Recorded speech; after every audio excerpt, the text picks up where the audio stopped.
Bag, I want the bag. Work my way from a garden to a track. Flip it from a track to a plot full of acres. Do it for the farmers and producers and the makers. What we even here for? Occasionally I ask it. I know it's more than struggling, anticipating the casket. Reap what we sow, I'm trying to fill up my basket. Life's a plantation, I self-law and master. Over the plot, I've been granted on this planet. Now it's slanted, cause the chosen been supplanted. But if you overstand it, it was spoken. Fractured, but we ain't broken.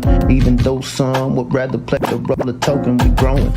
Black through the essence of a presence. We carry the blood of gods, we carry the mind of peasants. Rich black gardens, future look more like Eden. Multiply seeds like the seed banks in Sweden. Rep my planners on plan according to season. B1 code, switching it up is treason. Black power, family what we eat. Either we get fed or we feed. B1AG. What's growing on? What's growing on? What is growing on? My name is John Henry Harris. We also have Farmer Brown, the MC, and this is B1AG, the Daily Bread Podcast. Here at B1AG, we focus on agriculture production as it pertains to economics, health, food, nutrition, production, and education, all for the Black family and for the Black community. Welcome Black to the garden. Now, we've been talking a lot about the supply chain disruptions and the food shortages on our program. These are, very important issues that affects the quality of food that we get and also the amount of food that is available. Now, when we throw in inflation, which is the rising prices and cost of food, along with these supply chain disruptions, it becomes very apparent how, scarcity is going to drive up the prices of this food. However, the supply chain disruption, just apart from the shipping containers sitting in the ports, most people don't think about the food spoilage and how that contributes to the amount of food that is not available for us to eat. And here today, we're going to talk about that food spoilage and also another unintended problem that comes with that food spoilage, which is the bugs that become invasive in the food or produced from the spoiling food. So today we're going to really focus and talk about bugging out. Insects making the food and supply chain problems worse. From Brown. Let's talk about it, bro. First, I'd just like to say peace to the B1 family. Hope everybody's doing well. So according to the USDA, FDA regulators inspected less than 2% of the food shipments that were imported to the U.S. The FDA, Food Drug Administration, this is who's in charge of making sure everything that we're consuming is fit for human consumption, inspected less than 2% of the food shipments that were imported to the U.S. When we think about food imports, and so here at B1AG, we like to be codified. And so I put this number out here, 80%, 80 to 90% of our seafood was imported. And so there has been newer information. That was what I got in undergrad. And so it's actually 62 to 65% of our seafood is imported from overseas. 62 to 65% of seafood. When we think about crops, 57% of the crop production workers are from other countries. And about 50% of the crops that we eat, this will be some of our vegetables and fruits, are imported.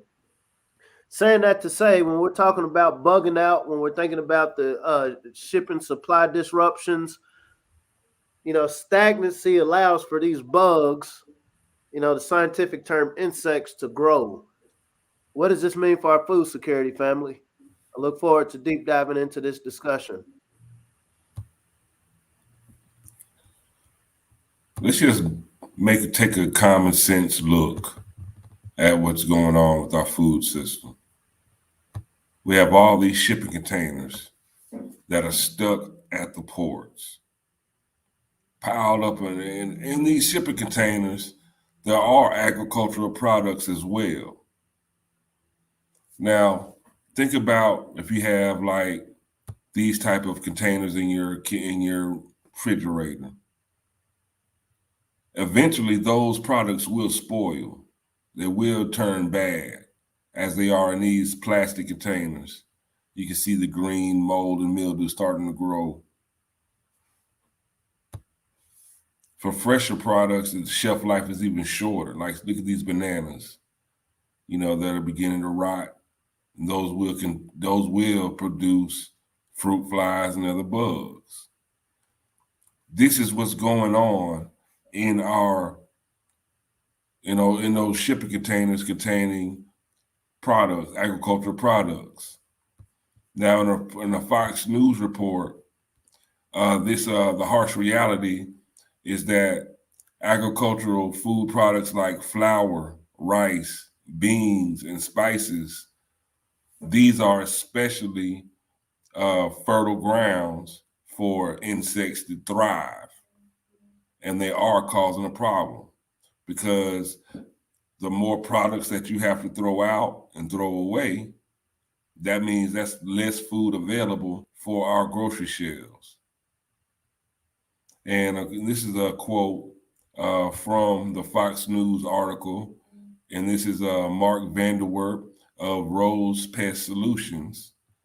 He says that we import billions of dollars worth of agricultural goods into this country, and some of those come in with bugs. Your enemy is time. So if you buy something and you let it sit for months and months and months, and if there is something alive in there, it will hatch and it will have time to complete its life cycle, make and have kids if there are a couple of them in there. So suddenly what looks like a clean black bag of flour, if you give it a few months, it will in fact have a bunch of beetles in it. Now that drives down supply while the demand stays high. The more you have to throw away, the less product makes the shelves, and the more you have to pay. It's a very direct linear problem, and it only means less food for us to eat.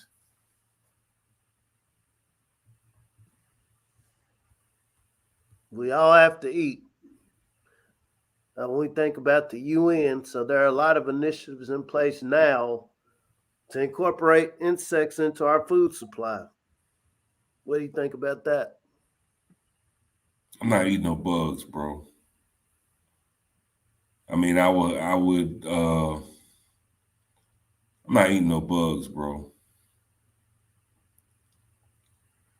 Only way I'm eating bugs if it's just like, that's real, like there's nothing else to eat. But what we do know, and what the USDA also knows and is now pushing, is small scale, localized food production to achieve food security. There are a lot of initiatives that they're pushing forward to strengthen up localized food production. And if the USDA is pushing for localized food production to counter these shipping disruption problems, then we as a people, we need to take note and do the same thing and start producing our own food. And we need a lot of us to do it. Start with your family, but each family, we need, hopefully that will spread from family to family to community to region, because we need, this shipping container problem has been going on for a year. And it seems to still continue to be a problem because there aren't enough workers to ship the containers, and the demand is increasingly growing, especially during these holiday seasons. This is from your FDA.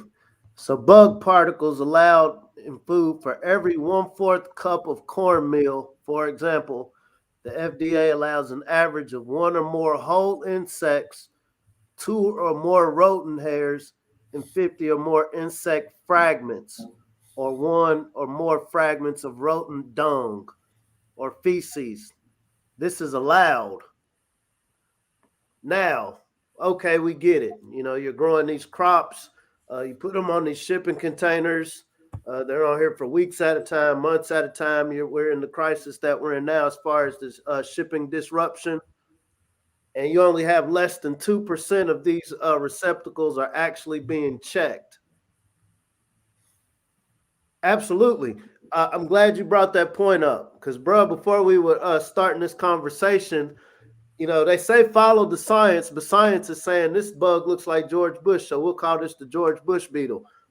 This bug looks like a worm, so we'll call it, you know, so we're not really getting scientific classifications of what these insects actually are. There are broader implications. They say we are, you know, you are what you eat. Absolutely. You know, we think, you know, not to get biblical, but we can't avoid it. We think about these plagues. We think about these plagues. Why do we find ourselves in a situation where 65% of our food is getting imported in from around the world when we're surrounded by arable land to where we can produce our food? We know every single one of us has to eat. But yet, you know, when it comes to melanated people, only 1.4% of us are classified as primary operators. When we start to break it down into the urban communities, when we're more condensed as a people, you know, obviously a lot of us aren't just getting up raising our own food. So this is why we try to blow the trumpet. This is why we try to beat the drum. Hey, y'all, we need to get into food production.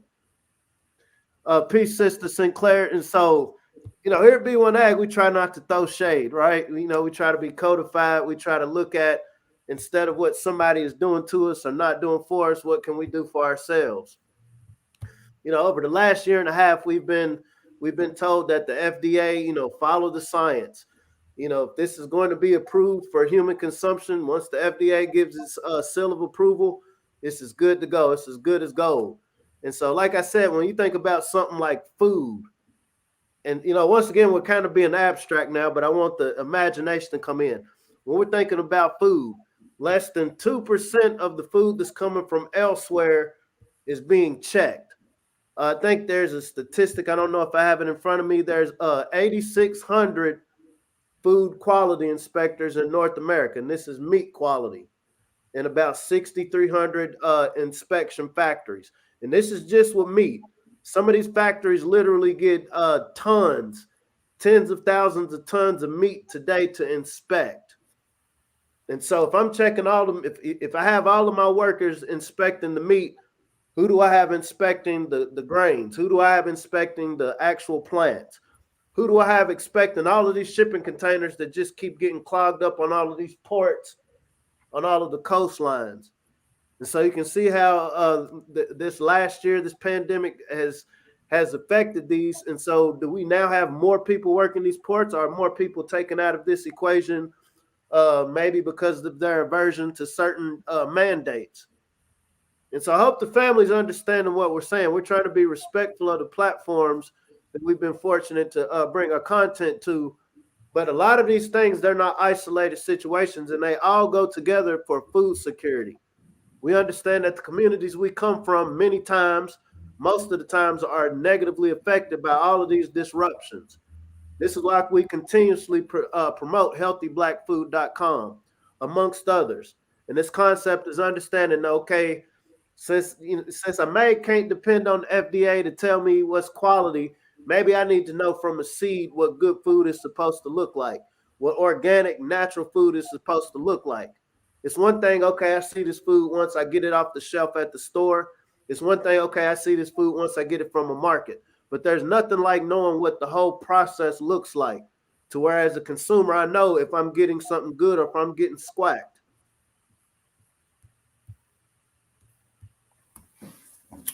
This same FDA, as we stated, allows an average of 1 or more whole insects, 2 or more rodent hairs, 50 or more insect fragments, or 1 or more fragments of rodent dung for every quarter cup of cornmeal. Those don't sound like Cracker Jack prizes to me. You know, those are not Lucky Charms. Can y'all feel me? It's like that's one thing I loved about, growing my own food, my grandfather. I knew what I was eating. That cow, I knew what that cow ate. I fed it. I watched it grow from a calf to a full-grown cow. We made sure that we fed it the best grains, fed it corn stalks, corn that we grew, that we ate as well. So it's not like there were no shortcuts taken. But when you're dealing with the FDA and there's such a large quantity of food, they're making a lot of shortcuts because they have to. And those shortcuts equal poor food quality that gets to your dinner table.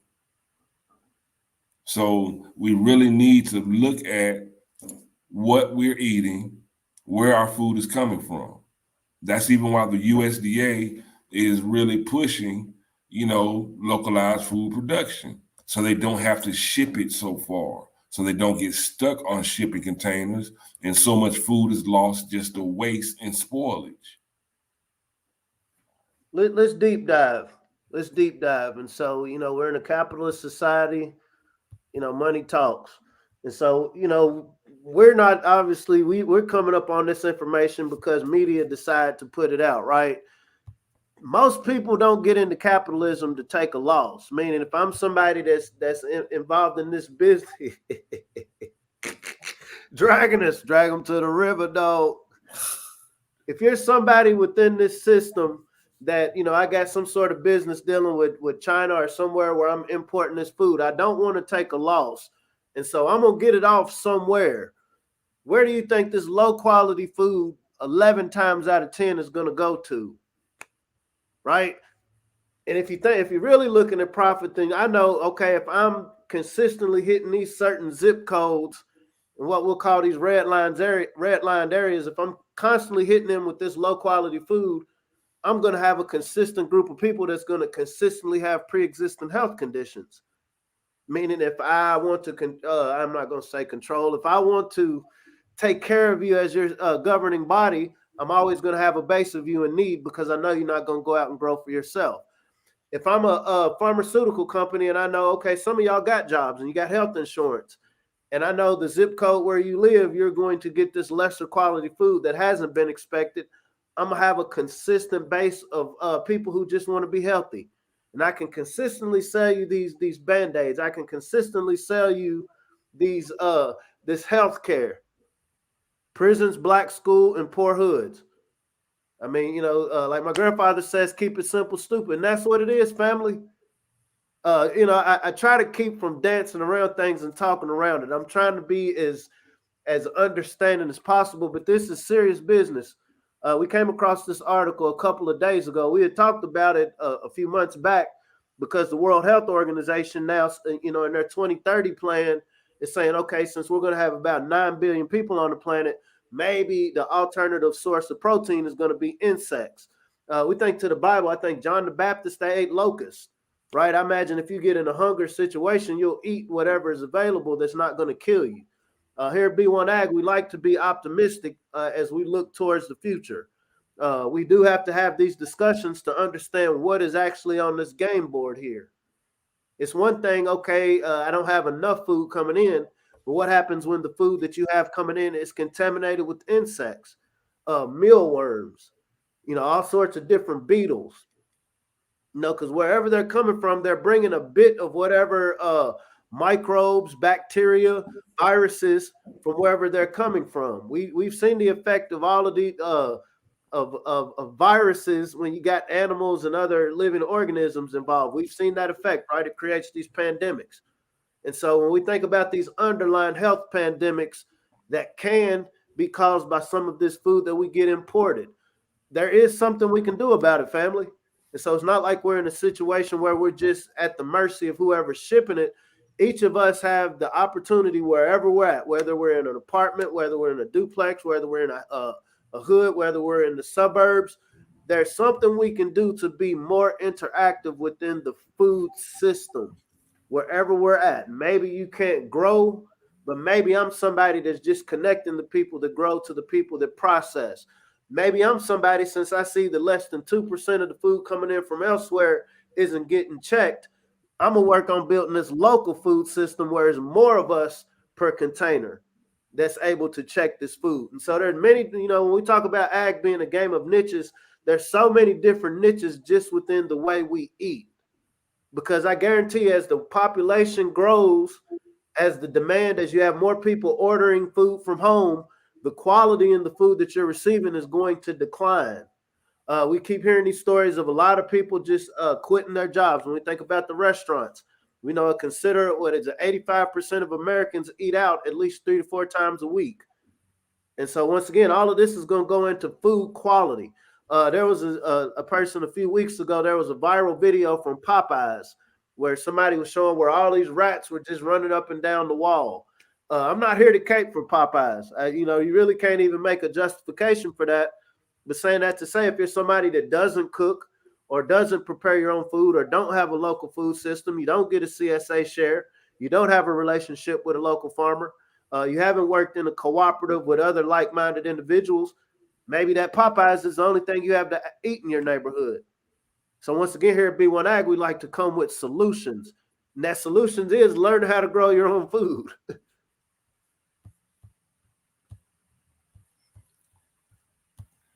Just some illustrations for what this looks like.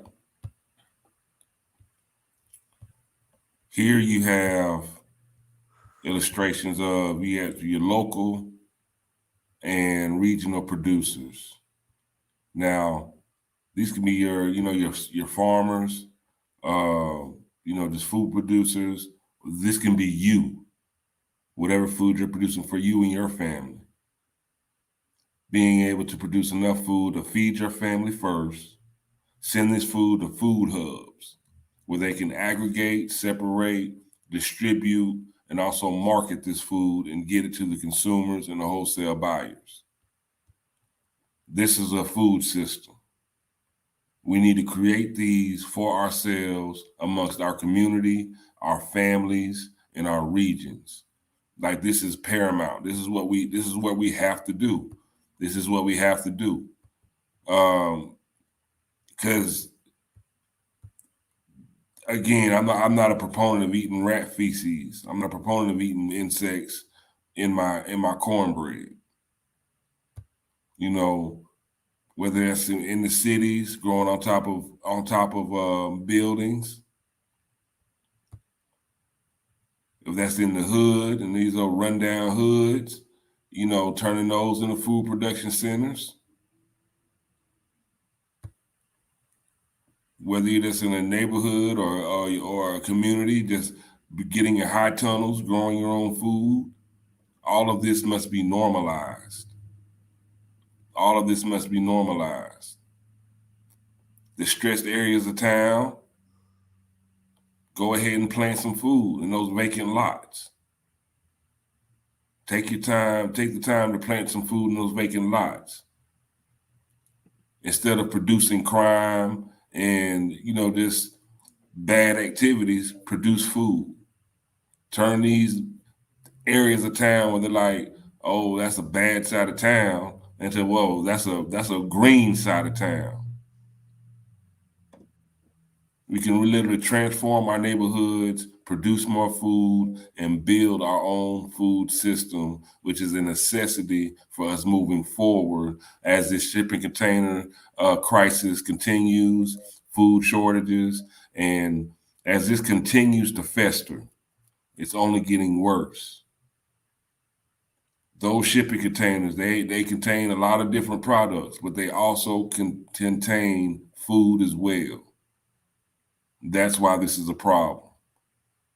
So to get ahead and stay ahead of these issues, that's why they're saying localized, small-scale food production is the way to go. And this will help us be more food secure because we all got to eat. Bro, we were talking about these xenobots, right? This was over the last 3 or 4 days, and anytime science like this is released to the public, okay, we know the powers that be or powers that shouldn't be been working on this for 20 years, decades. So these xenobots are basically the ones that they reported were cells taken from frogs. They look like Pac-Man. But the purpose of these xenobots is they can perform functions. AI literally programs these otherwise natural organisms to perform functions. And so this is why they're classified as robots. Saying that to say, okay, I'm trying as best as I can to play devil's advocate. Okay, we don't have enough people working these ports. We don't have enough people inspecting the meat. We don't have enough people that is inspecting the food. I got an idea. Instead of repairing these people who I've been decimating over the last few decades, and instead of just actually paying people an equitable wage, we'll create these robots. And so the question lies, and I'm being very serious, do you trust a robot inspecting your food? Because once again, when we think about compensatory logic, if you see a problem, you have to meet that problem with the equal amount of a solution. And so here, when we have this B1AG conversation, it isn't just about talking about the problem. It's about, okay, y'all, we really need to do something about this yesterday, last week, last year, because this is a problem, as the world population continues to expand, and we're supposed to be fruitful and multiply, right? And so that's not a bad thing. People being born into the world, that's a good thing. But when we think about now, what are we doing once we're here? What is one of the first things that any living organism does? One of the first things a parent teaches offspring to do is to feed itself. If I'm a bird, I'm gonna bring these first few worms up here just to get your taste palate going. But once your wings start flapping, son, daughter, I'm gonna need you to go down here and hunt. Humans, mammals, is no different. So at the end of the day, when we think about the broader economic system, what do they say? There's no business like grow business. How do we feed ourselves? How do we make sure that the food that we're eating is quality? No other entity around this world is going to care more about the quality of food we eat than us. I don't think the people in South America, in Asia, whatever we want to call these places, are sitting like, now, how are we going to make sure those melanated people across the ocean are eating healthy? Because technically we have the same factions trying to give us mystery meat. We have the same factions wanting to sell us things that we don't know where the origin of it is. So once again, the solution is at least learning how to grow our own food. Even if we don't have large farms to grow it on, we at least understand the process. And what is it? As above, so below. What I understand it took for this one seed in this pot in my window that I started in 2022, I now know who to look for. I know the products that grow well in the region where I'm at. Because I really tapped in, I realized, okay, I need to reach out to people in other regions where I can drive to. I don't have to wait on a shipping container from over the ocean. I don't have to wait for a 18-wheeler to come across the country. I can literally because I always know who to call at when it comes to have a good time. I know to holler at when I want the plug, for some clothes. We have the plugs for everything we want to do, but my question is, as a melanated family, are we plugged in with the producers? And not just being plugged in with those who are already producing, but are we ourselves becoming producers, becoming produce-minded, production-minded over just being consumers?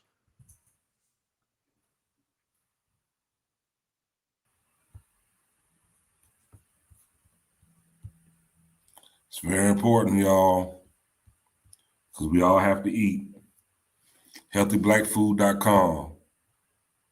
This is just one avenue for you to learn how to grow your own food. HealthyBlackFood.com. Sign up. Make this a family. Make this a family event. Normalize having a family garden.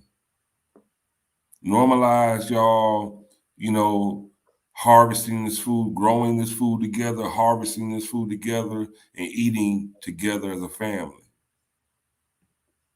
This should be normal. This should be everyday activity, not necessarily just ordering food from Grubhub or your restaurants or going through the drive-through, but actually growing your own food and eating it together.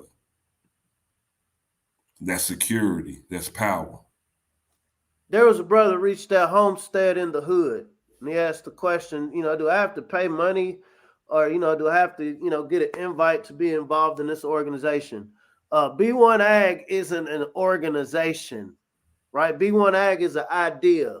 B1AG is this concept. It's Black first agriculture. We think about feeding ourselves first. We want to get so good at this activity of producing food that we're not only able to feed ourselves, but in whatever this world turns into, if it's all digital currency, whatever it turns into, we're good. We know how to feed ourselves, which is a natural need. And we have a surplus to sell within our communities, within our regions, around the world. So to answer that question, brother, no, this isn't just an organization you got to pay money for, right? Like there's so much more wealth to be gained from sharing information. If you have information, if you have a skill set wherever you're at, we encourage you, reach out to us at b1aghiphop@gmail.com. The whole purpose of this is to have the discussion. You can probably tell I like talking, but I love listening. I would much rather listen than to talk. Our goal here, like I said, is to blow the trumpet. Hey, this is a very serious conversation we want to have with people, not just where we live at. I'm in Kentucky. You're in South Georgia. We got some people in New York, California, Texas. We need to have these conversations. It's great to have these conversations in the chat, but once again, reach out. Let's have broader conversations. Let's really identify some strategies that can be employed wherever we're at. Unfortunately, we're in a world where there's a lot of exploitation. The way we make our money, to be very transparent, we do like to sell our class, healthyblackfood.com.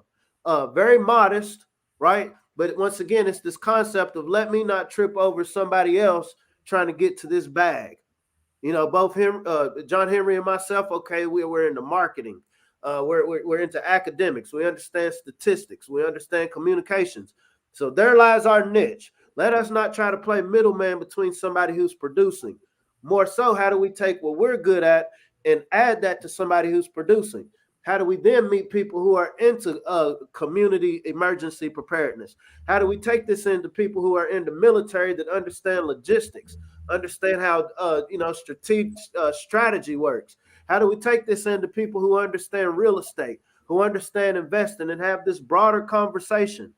This is what this is all about, family. We have solutions. We have solutions and we have choices. But all of this starts with this seed of understanding, okay, we need to feed ourselves. When we have these stories, when we bring these stories to the family, it isn't to be in this distressed mindset like, oh my gosh, what can I do? It's like, no, hey, y'all, this is what's going on. We're not making this up. This isn't tinfoil. This isn't conspiracy theory. And we try to break down like these are the statistics around it. And we understand anytime there's some sort of negative statistic that affects the corporation of North America, it's going to affect the melanated community worse. And so instead of being a victim of circumstance or not being prepared, our concept is learning how to plant these seeds so we can stay ready so we don't have to get ready. And that's what you call survival, y'all. At the end of the day, that's what it's about, survival. And really, beyond survival, thrivalism.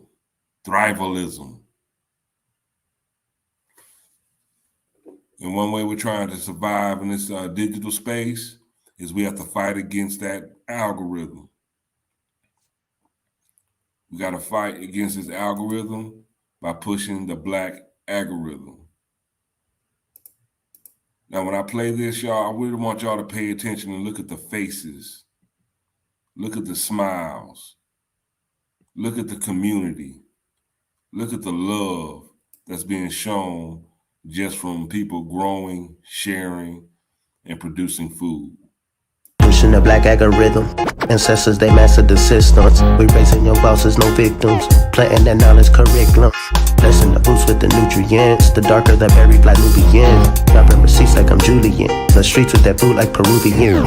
Trapping the herbs and the fruits and the veggies. CSA boxes, my package is heavy. Ship across down in the bed of my Chevy. Printing them up, growing hard, but they baby. If you stay ready, you ain't gotta scramble. Bet on black farmers and growers, no gamble. Reclaiming our bankers, the gamers in shambles. Blessed with that melanin, carry the miracle. Mothers and fathers of civilization. Black to the garden with food cultivation. Building back better through black innovation. B1 community growing the nation.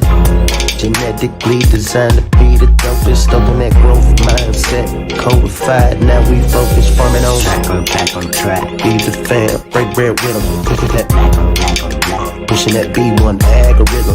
Now, watch me get 'em, watch me get 'em. Pushing that B1AG gorilla. Feed the fam, break bread with 'em. Pushing that B1AG gorilla. Now, watch me get 'em, watch me get 'em. Pushing that B1AG gorilla. There it is. Let's get those prints in the mud. Let's get our hands in that dirt. Let's get our feet. Let's put our footprints out there in the garden.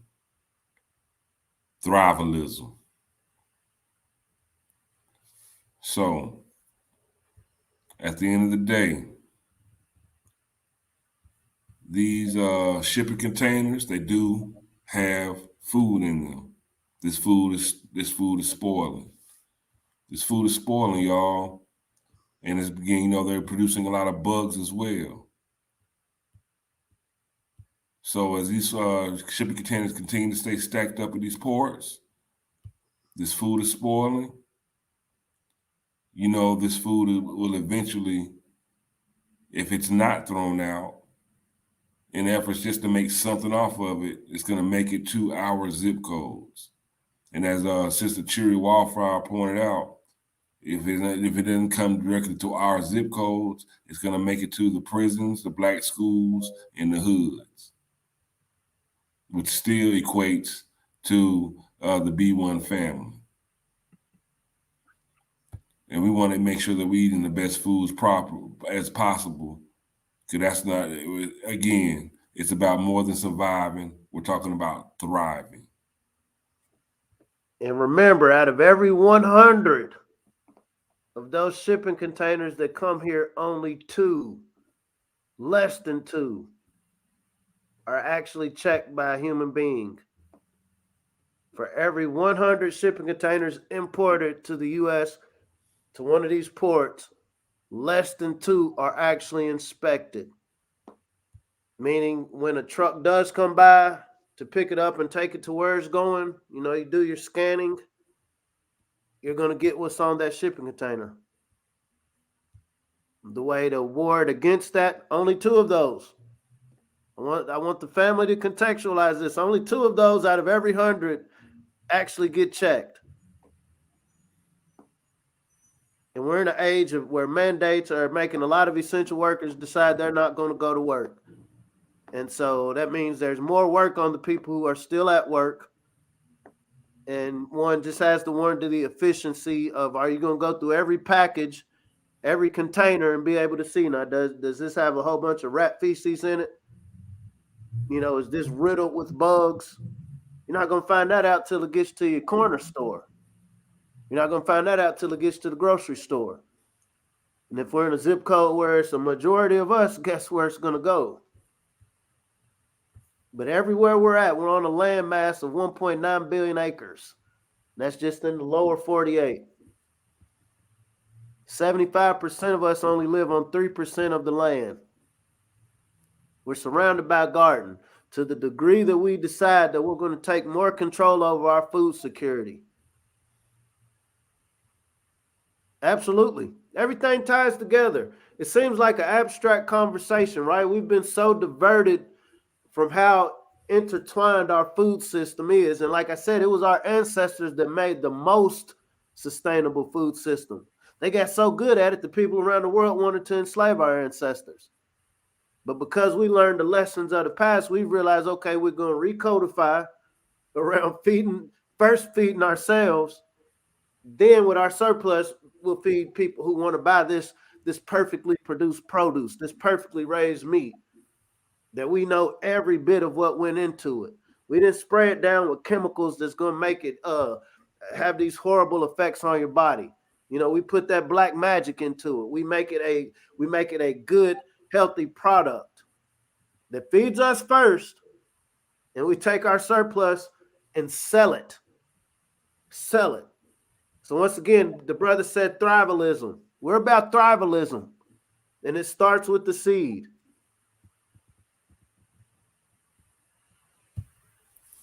And if you really, really want to know something, What do the people need to do, Farmer Brown?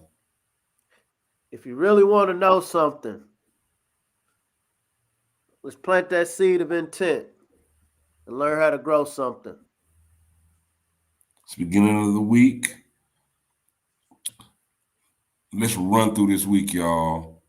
I'm talking about let's hit the truck stick and just forge through this Monday and make this whole week productive, full of love, and I'll see you at the harvest, y'all. It's John Henry Harris. We have Farmer Brown MC. This is B1AG Daily Bread Podcast. See you soon. Peace.